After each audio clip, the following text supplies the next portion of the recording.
700 miliar rupiah. Angka fantastis yang mengalir ke Tasikmalaya. Tapi lihatlah jalan-jalan ini. Lihatlah desa-desa yang masih tertinggal. Kemana larinya dana sebesar itu? Gubernur Jawa Barat angkat bicara dengan nada tegas, bahkan marah. Ada yang salah dalam aliran dana ini. Tapi bukan cuma soal uang. Tasikmalaya bukan kota biasa.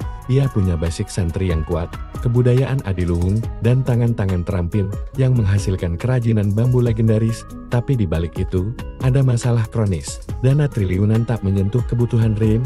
Gubernur punya target ambisius. 3 tahun untuk ubah Jawa Barat. Jalan beton hingga pelosok desa, sekolah layak, pasar rapi, dan program keluarga berencana. Bisakah Tasikmalaya jadi contoh? Bisakah ia bangkit dengan caranya sendiri? Nah, iya ngomong dengan salut. Cocoknya bisa ide. Nah, ini yang harus dilakukan di Kabupaten Tasik karena saya mentargetkan dalam waktu 3 tahun Jawa Barat seluruh infrastruktur jalannya harus sudah berbeton dan beroperasi sampai seluruh sekolah-sekolahnya sudah bertoilet di setiap kelas. Dana besar tak tepat sasaran. Gubernur sindir pedas. Aliran dana di provinsi ratusan miliar, jalan di Tasik masih buruk. Kedua, penambangan ilegal di Galunggung Galuh Nu Agung merusak ekosistem pertanian dan perikanan. Padahal, ciri khas Tasik adalah balon, imar, sawat. Ketiga, politisasi birokrasi, gubernur geram, bupatinya rakyat, bukan partai. Jangan cat kantor dengan warna partai. Dan inilah inti masalahnya, pemimpin yang tak dekat dengan rakyatnya. Gubernur ingatkan, sekarang, perintah camat tak selalu diturut, perintah kepala desa belum tentu didengar. Solusinya? Turun tangan langsung, memimpin dari depan. Tapi Tasikmalaya punya senjata rahasia, produk rakyatnya. Gubernur berapi-api, siapa yang pasang bambu di rumah saya? Orang Tasik. Siapa yang bikin boboko, ayakan, tarumpa? Orang Tasik. Maka, inilah solusinya. Jadikan kerajinan lokal sebagai ikon pembangunan. Ide brilian gubernur. Pasang boboko dan hihit raksasa di gerbang kabupaten. Tata kampung dengan ornamen bambu, seperti lembur Pakuan, di mana tukang sat bisa dapat 200 juta rupiah hari. Revitalisasi Galunggung, hentikan penambangan ilegal, pulihkan ekosistem balong imah sawah, dan yang paling krusial, ubah pola anggaran. Gubernur tegaskan, prioritaskan belanja untuk kebutuhan publik, bukan hibah. Dana 700 miliar harus menyasar infrastruktur jalan dan sekolah, pemberdayaan pengrajin bambu, pemulihan lingkungan, tak lupa netralitas birokrasi. Tak boleh ada bendera partai di kantor pemerintahan, warna pemerintah adalah putih simbol netralitas. Sekolah-sekolahnya sudah bertoilet di setiap kelasnya. Pasar-pasarnya harus sudah rapi. Masyarakatnya mengikuti program keluarga berencana. Kemudian apalagi? Tasik punya apalagi sebagai basic santri? Tasik itu punya basic kebudayaan. Saya ini tahu, orang Tasik tahu. Bukan kamu mungkin pernah. Orang dia tuh Dan satu hal yang saya miliki hari ini, saya selalu menepati janji terhadap rakyatnya untuk membangun.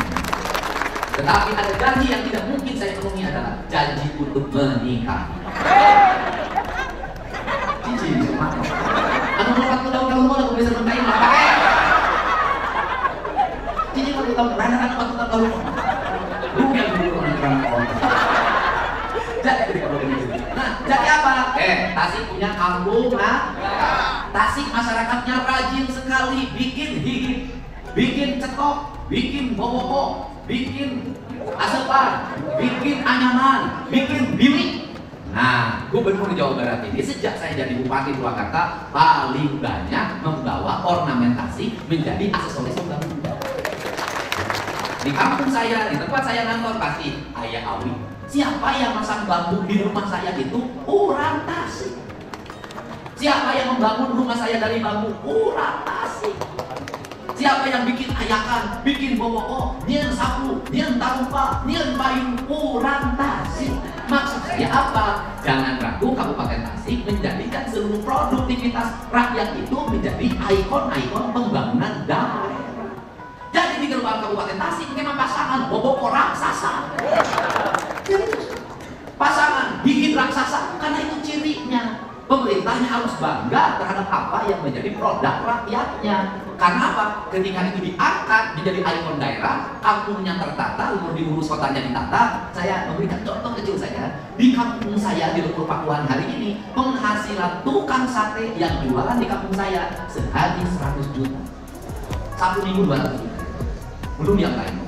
Hanya apa? Saya hanya bikin saung ditata, bikin jalan saya tata, kemudian pasang aksesoris dari bambu di mana-mana, diposting di media sosial, jadi gerakan publik, animo yang kuat. Apalagi Tasik, apalagi kalau ke depan tol sampai ke Pangandaran, apalagi kalau ke depan bandaranya bisa hidup lagi. Tasik pasti terus mengalami pertumbuhan dan perkembangan. Kabupaten Tasik adalah kabupaten multiproduksi. KBG ada di Tasik. Santri di Tasik, kiai di Tasik, tukang lihit di Tasik, kampung adat di Tasik, tapi tukang manggil galge di Tasik. Nah, apa pesan saya? Tasik itu pusat peradabannya di Galunggung. Galunggung itu kalimatnya Galuh Nu Agung, artinya itu rasa cinta hatinya orang Tasik. Untuk itu mohon nanti bersama-sama berbagai kerusakan yang ditimbulkan karena penambangan di Galunggung harus segera dihentikan karena merusak ekosistem pertanian, merusak ekosistem produksi perikanan, merusak tata nilai Tasik. Ciri khas orang Tasik apa? Balong, imah, sawah. Balong, imah, sawah. Kalau sumber airnya hancur, gunungnya hancur, maka ekosistem peternakannya akan hilang, ekosistem pertaniannya akan hilang. Ini saya nitip para ketua, Pak Ketua DPRD, Pak Wakil Ketua, dan yang terakhir saya pesan di Tasik belanjanya diarahkan ke belanja langsung kebutuhan publik, jangan terlalu banyak belanja hibah. Selama ini Pemprov Jabar saya baca itu aliran dana ke Tasik gede banget, 700 miliar. Wah gede nah saya Jawa Barat, wah gede nah Garut. Tapi paling aneh aliran dana di provinsi ratusan miliar, jalan di Tasik baru. Berarti yang diusulkan tidak sesuai dengan yang dibutuhkan. Mari kita kelola keuangan daerah, memprioritaskan apa yang dibutuhkan. Terakhir. Inilah momen penentuan bagi Tasikmalaya dengan tol menuju Pangandaran, bandara yang dihidupkan kembali, dan dana yang dikelola transparan seperti lelang terbuka yang diumumkan hingga ke angka-angka. Tasikmalaya bisa jadi contoh kabupaten multiproduksi, santuy, kiai, pengrajin, dan budaya hidup berdampingan. Maka, apa yang harus dilakukan kita? Dukung pengrajin lokal. Beli boboko, hihit, anyaman, jadikan itu kebanggaan kita. Awasi anggaran daerah. Laporkan jika dana tak tepat sasaran. Jaga netralitas birokrasi. Tak ada warna partai di kantor publik. Selamatkan Galunggung. Laporkan penambangan ilegal. Bagikan pesan ini ke warga Tasikmalaya, tag DPRD, kepala desa, dan aktivis lingkungan. Bersama, kita buat Tasikmalaya bukan hanya gedena, tapi juga aduna besar dan mulia. Karena seperti kata Gubernur, pemimpin kudu gogo hertagok. Pemimpin harus punya kerja nyata dan kata yang terjaga. Dalam 3 tahun, kita akan lihat jalan beton mengular ke desa, kelas-kelas sekolah bercahaya, pasar-pasar rapi berjejer, dan di gerbang Tasikmalaya, boboko raksasa menyambut kita, simbol bahwa produk rakyat adalah mahkota negeri. Ini bukan mimpi, ini janji yang harus ditunaikan. Mari mulai hari ini.